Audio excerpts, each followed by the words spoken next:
This is the Money Hour with your host, Tina Mitchell, on Talk Radio 570 KBI. Now, back to the show with local mortgage and finance expert, Tina Mitchell. Welcome back to the Money Hour with your host and mortgage expert, Tina Mitchell, right here on 570 KBI. I build a network of elite industry professionals. My goal is to keep you up to date on the latest news and trends in our local economy.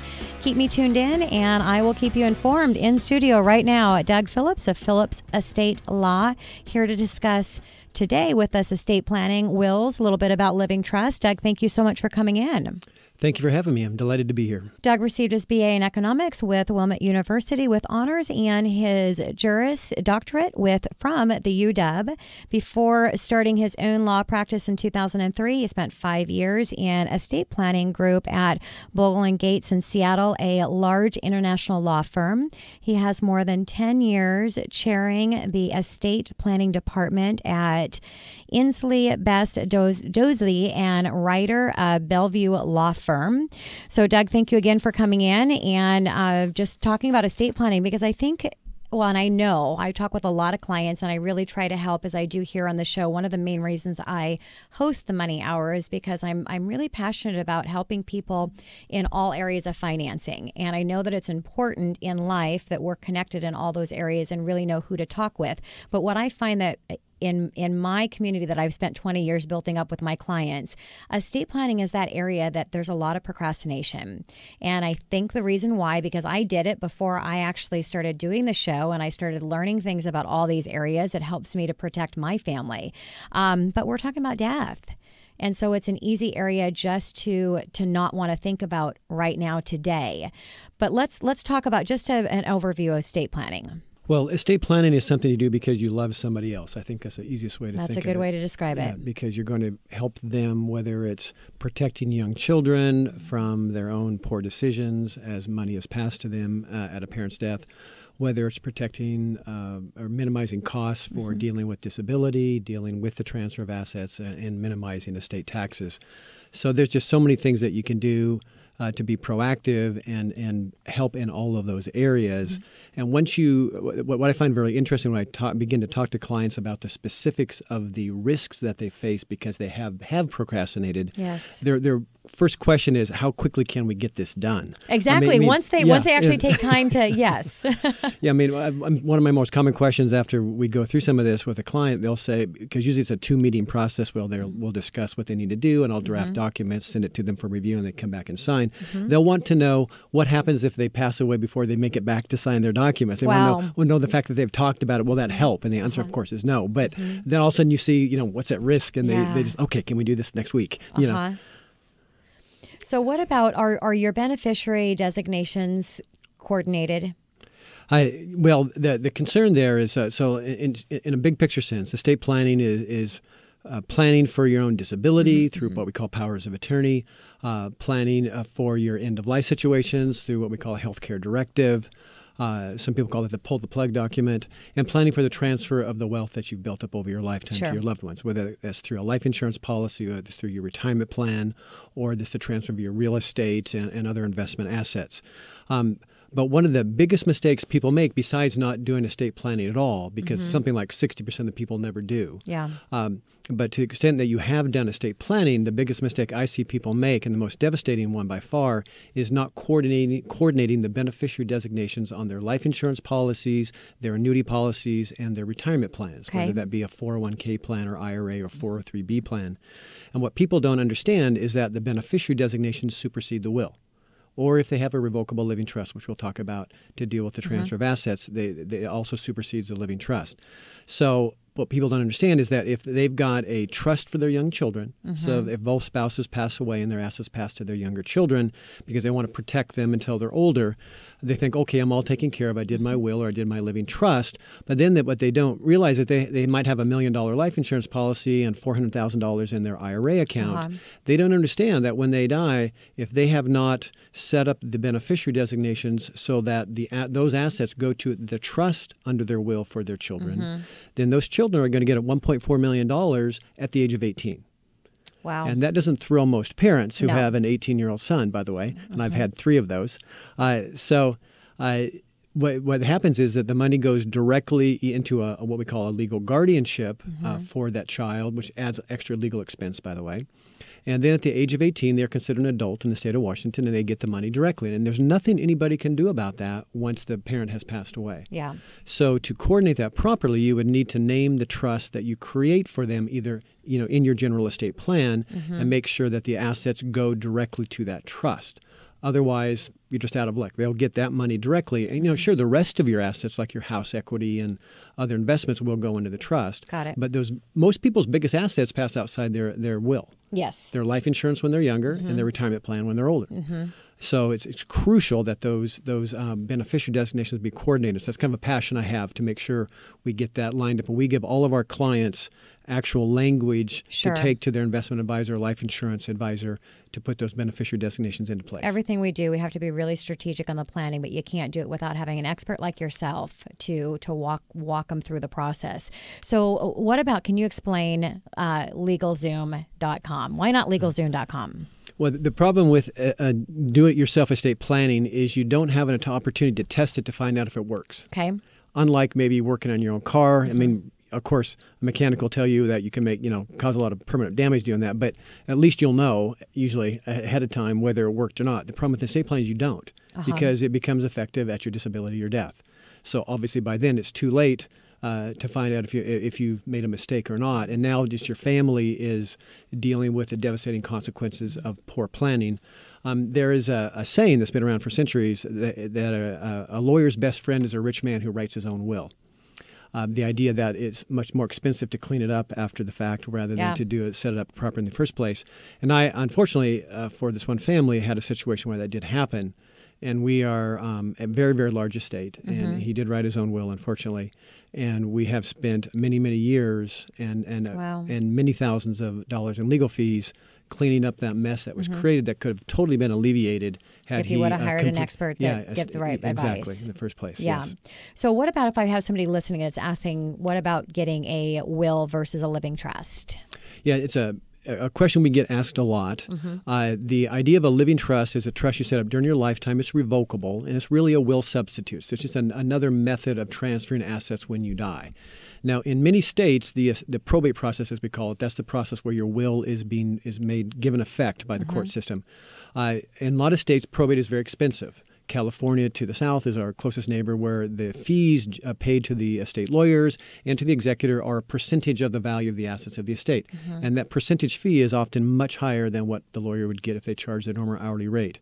Other states don't have percentage fee systems, but they simply have arcane laws that require a lot of lawyer time at their hourly rate and thus generate a lot of fees in that other way.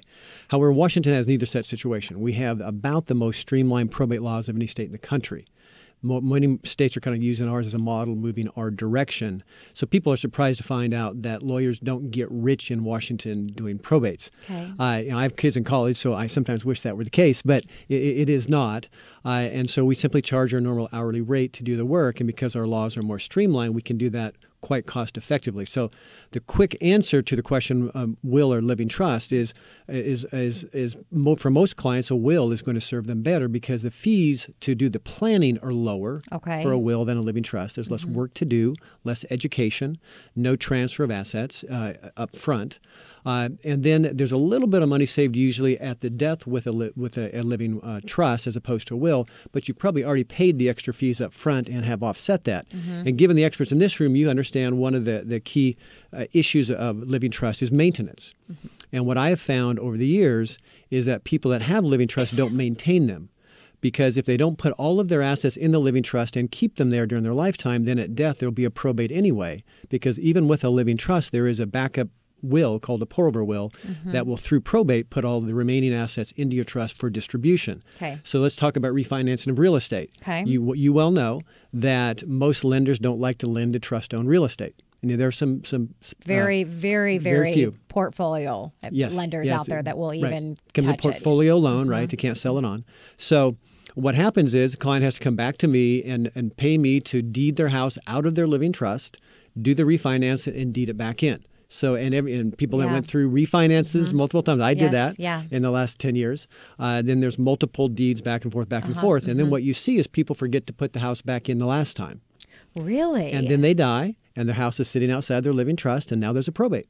So they've paid all these extra legal fees up front to do the planning. They paid more fees for maintenance, and then it didn't benefit them all at their death. And then even if they did it all correctly, in what they also often don't understand is that there are still legal fees to do to incur to deal with the transfer of assets that are in a living trust. Okay. You still have to transfer it onto the spouse, or to a trust for the spouse, or a trust for the children. You still have to have it valued. You still have to set income tax basis.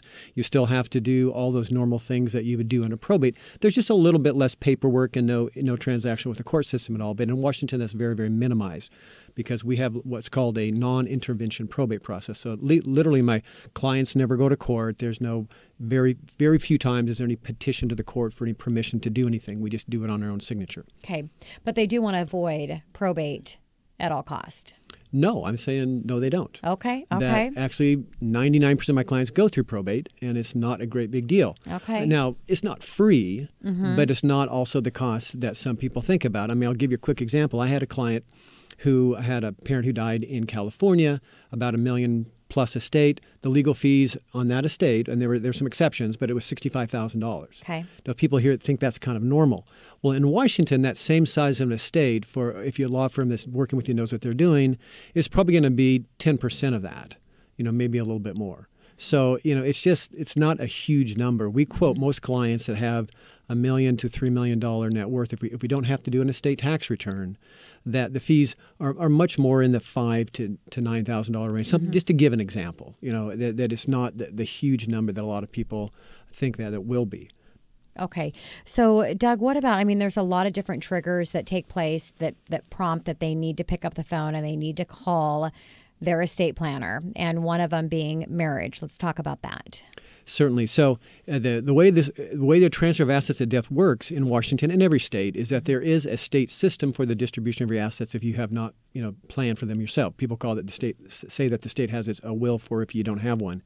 And so the idea is, where will your assets go if you don't make a plan? And so once you get married, you also have this person you love that you want to provide for. And what you might not realize is that when you bring assets to a marriage, they don't instantly become community property and thus instantly pass to your spouse when you die. That's called your separate property. So under our state, what we call intestacy statute, your spouse will not get 100% of your separate property at your death. Your children will get some part of that. If you have children, they'll get half of it, and your parents will get part of it if you don't have children. So if you want it all to go to your spouse, then you're going to need to put an estate plan together to make sure that it does. Now, a second trigger would be having children, obviously, and this is once you get married, you have babies. Yep. So that becomes the big motivator for people. But like I said earlier, something like 60 or 65% of people with minor children do not have wills. They have no plan for them. And the big concern there is, number one, who will take care of my children if I die, if my spouse and I both die, if I'm married. So we need to name a guardian to physically take them into their home and raise them until they're 18, at which point they're a legal adult. And secondarily, then, who's going to manage the money for them? Because like I said earlier, if I have assets, and I might be young and not have accrued a lot of assets, but I might have a life insurance policy now that I have children, that money will go directly to the child at the age of 18. So you can't create a trust for them. You have not created a trust for them. So the key point there is to determine who raises your children and who manages the money for them until a later age. So let's say a listener's listening right now and they have their net worth goes up substantially. Maybe they have an inheritance or something. That's another trigger that they need to be thinking about how to put things together. Yes, and then besides just the normal goals that you have of providing for your spouse and children, and et cetera, or other loved ones, or even maybe providing for your charitable goals. Maybe you're very philanthropic and you believe very strongly and are very passionate about supporting certain philanthropic goals. Then, of course, you need an estate plan to provide for that. But once your net worth goes up, we begin talking about estate taxes.